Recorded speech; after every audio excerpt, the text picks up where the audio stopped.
How are we all doing today? My name is Anima, and I have a Pokemon X and Y Wi-Fi battle for you, this time against Mr. Murkrow, who is a fellow PokeTuber, and his link will be in the description down below, so please, check him out, especially if you're interested in NU, RU, or that sort of thing.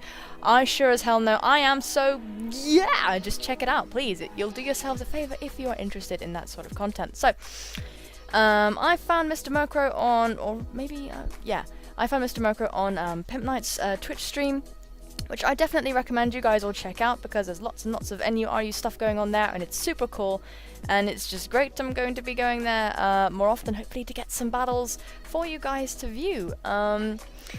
This fight is very long. It's really long. I don't know what the trend is at the moment with my battles being incredibly long, but this was in excess of about 40 minutes live comm, just like the second match with Aaron, like from a few days ago. And I couldn't upload the postcom because it was just too friggin' long, and I think we'd all aged 10 years just because, man, like I was getting grays. It was just really long, like, but it was like a really intense battle. And like, I think we brought quite, I think he seems to, like, when I initially saw that team, I was like, shit, those are really bulky Pokemon. But then I guess my team looks pretty bulky as well. And yeah, I didn't really know what was gonna come of this when looking at team preview, so I am just gonna hit play, and I hope that you guys enjoy this with me. So, Mr. Murkrow is issuing a challenge, rocking that there panda hat, which pretty much was just a sign of a well-established and successful trainer when I was looking at passers-by back when I was going through the campaign of Pokemon X and Y. I was just, yeah, it was just kind of the sign of someone who was better than me, frankly. So I led with Cookie just because I wanted to set up my rocks and my hazards. Cookie is a physically defensive wall with all the hazards and stuff, so as such I do not take this T-Bolt very well at all. And my red card does force out the Dragalge, which is a bit of a relief for me, but he does end up getting dragged out into the Noctowl, which I suspected would have Defog. And as Dr. Whom comes out, it is pretty evident that it's a wally, scary, horrendous creature, and I need to kill it dead. So he goes to the Toxic, and I didn't really know what it was going to go for, so I stayed in just to go for an Ancient Power to see how much damage it would do, and it didn't do an awful lot of damage, but which showed me that this thing is definitely a specially defensive wall, and that my Ancient Power ain't gonna do jack. So I suspected that the Defog was coming, but I went for a layer of spikes anyway, just to keep the Noctowl in for a little bit longer so I could get a free switch out into somebody else who would be better equipped to deal with this creature, since poor Cookie can't do anything, and she'd be very useful death fodder for later on, so I'm sorry, Cookie! But I think that's the way the Cookie crumbles. Oh man, too soon. Too soon, way too soon. So, I go into my Rotom Fanny, and if you don't think that's funny, I don't know what's wrong with you. So, my opponent goes for a Defog, and as expected, and I can scare him out here with the Volt Switch or the T-Bolt. He's going to get his lefties, and that's just going to be a bugger. This thing is so bulky. It's so bulky, I can't even tell you. So, yeah, I go for the Volt Switch because it gives me Switch Initiative, and it would have done really good damage onto the Noctowl anyway. And I hit this motherfucker, and this thing is specially defensive as hell. Anyway, just Dragalge's natural special defense is really fucking good. And coupled with the dragon resistances, meaning it's not really going to do an awful lot. So I decided to go into Sulk, trying to scare him out with the Earthquake. Now I thought he would suspect that I was Scarfed or Banded, because that's the usual flavour of Sulk, so that he would go into his Noctowl.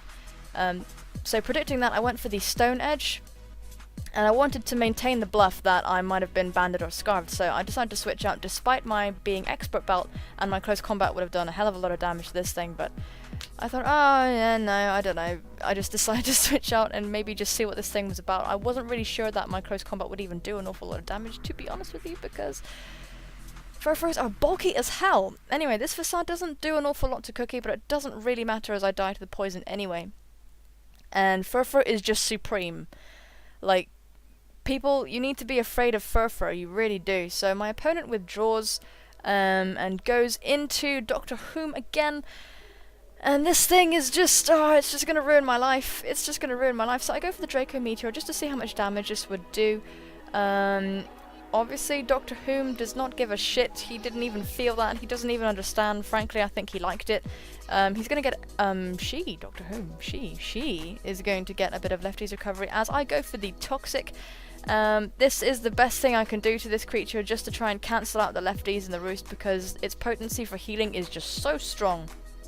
It is just so powerfully good at healing that I'm gonna have to get some residual damage on this thing if I want to have a chance. So yeah, my opponent does go for the roost just to keep his owl in good shape, and at this point I do believe I went for a haze as my opponent withdraws.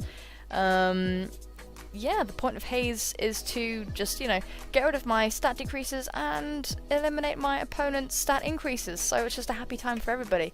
All stat changes are eliminated, and I'm looking at this thing. I think he may have predicted me to go for a toxic here, which is why he brought in his Furfro, or he predicted an out switch.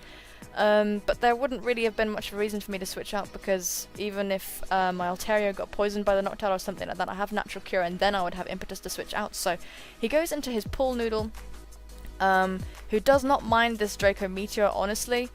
And I thought, well, I think I could take at least one. I think I could take at least one Draco Meteor, because I am max special defense. And unfortunately for my opponent, he does miss the Draco Meteor, but my Altaria has gone to Specsavers and lands her Draco Meteor, which is really great for me. And this puts Pool Noodle in a dangerously low amount of HP. Yeah, as they then go for the Draco Meteor, for a Draco Meteor of their own, this time landing it. And as I suspected, my Altaria does take that, not very well at all. But definitely takes that, so not bad for a super effective stab hit from what is I believe a special attack invested Dragolgi. I think it must be Assault Vest, because there's no way it could be doing as much damage as it is and taking hits as well as it is.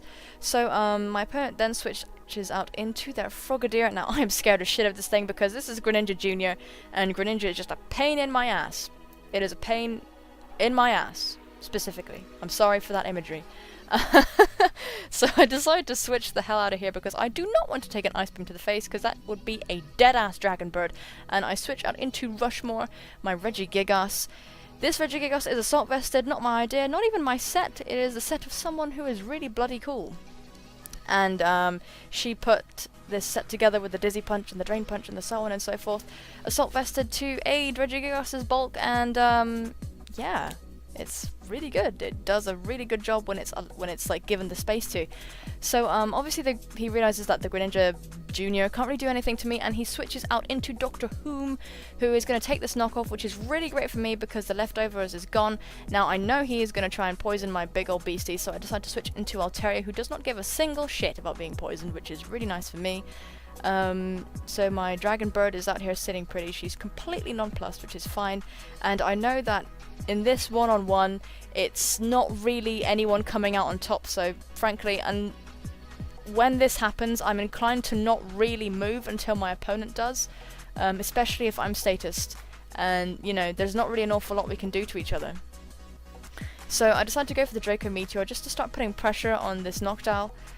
And I'm not going anywhere near killing range, which is just depressing, as my opponent goes for the Roost. But honestly, we really can't do an awful lot to each other. It appears that I can do just a bit more to the Noctowl than it can to me, but that's not really saying an awful lot. That's kind of just like saying a slug is outspeeding a snail. You know, it's not really that epic. So Doctor Whom and my own toxic damage is beginning to rack up, as I decide I am bored with this scenario, and I switch the hell out of here, going into my Fanny. That's right, my Fanny, and if you don't think that's funny, then you're dead to me. So he's obviously scared out again. Oh, actually, no. No, that's not what occurred. That is not what occurred just then. We both switched out, perhaps. And he goes out into the Sinnoh Sniper as I go out into my Rotom Fanny, and I get a Volt Switch off on him, and it doesn't take it very well, showing me that it's not exactly defensive or anything like that, but not really that Drapion. Sometimes they are with the Toxic Spikes and so on. And I thought that he would just go for the straight up knockoff or the Swords Dance, so I went into my Sork to try and mitigate the damage from that. And yeah, I went for the close combat on the Pool Noodle.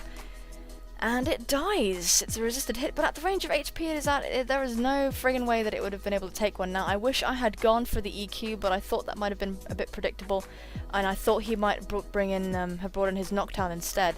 And the reason why I switched out here was because I would be at -2 defense when the Furfur would retaliate and hit me. So yeah, I didn't want to risk I didn't want to break my sturdy and possibly get a lot of damage onto myself. Regardless, it doesn't really matter because he does go for the baby doll eyes, which is a priority move that reduces attack by 2 stages or 1 stage, I think. And obviously it doesn't have any effect on my Altaria whatsoever. So it's fine. This was, I think, the better play to make, and I go for the Draco Meteor because this Furfur just needs to get hurt. That's the main thing. It needs to get hurt because its only recovery appears to be in the leftovers, unless he's packing rest, and I don't know about it. But he can't really do an awful lot to me.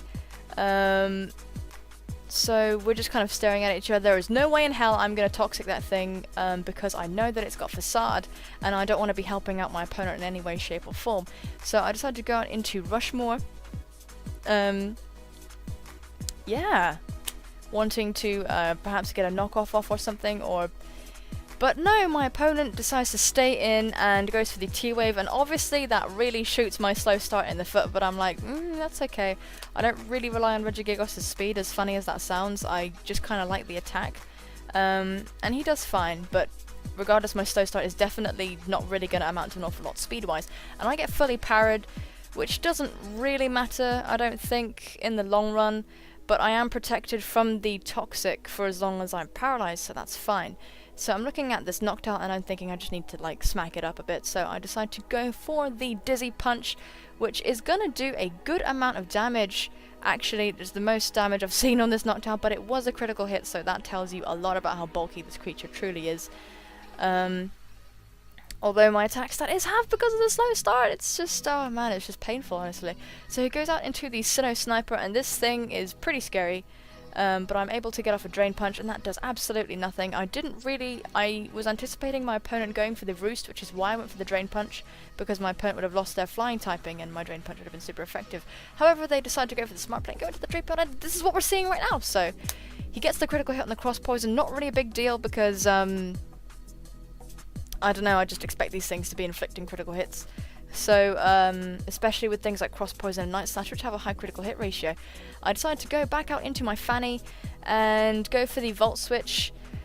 I think I was a bit too conservative about my, I didn't have enough faith in my Rotom, to be honest. And we're going to see later on where that comes into play. So I go for the Volt Switch and go out into Shin-Chan, who I think has a good chance just to smack most things up. Oh, perhaps my sturdy was already broken by the time I was talking about that. Oh my god, never mind me.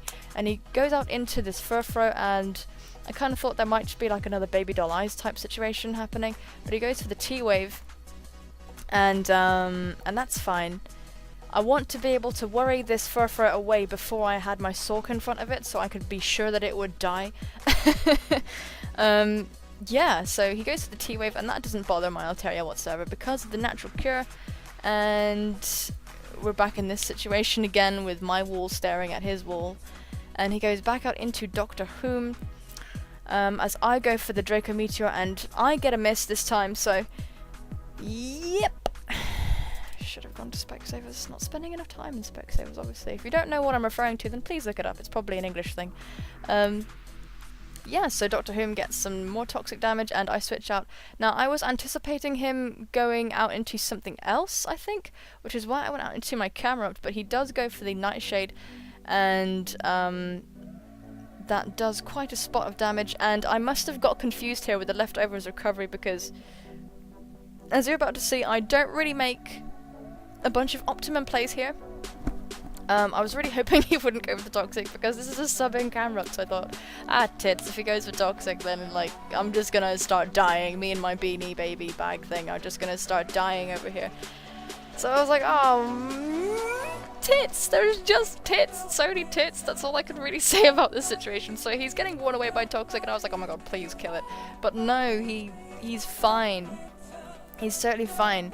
And he goes for the Roost as I go for the Lava Plume, And he's gonna be taking it fine. He is gonna be taking it just fine. I really, oh, man. Man. Man, this bird is such a demon. So at this point, I'm just like fixated on trying to kill it. I just want it to die. I just really want it to die. And I didn't think my opponent would want my Camerupt to be doing anything else to his other Pokemon, because Noctowl's kind of his answer here. But he goes for a Nightshade just to break my substitute, which is a good play, so that I won't be behind anything when he eventually dies to his Toxic and so on. And I get this Lava Plume off, and it kills the Noctowl from the pathetic range of HP that it was at. So not really an achievement on Camerupt/Humphrey, should be Humphrey's behalf, but you know what, we tried. Unfortunately, the Toxic damage is really starting to rack up now, and I'm not really going to be able to put up much of a fight against the next Pokemon that comes in, and that's right, you guessed it, the Frogadier is back, and it's gonna upset me dearly. But my opponent makes a double switch and goes out into Big Boy, his Scraggy. I'm not really sure why he did this, because I think he would have been able to kill my Camerupt outright.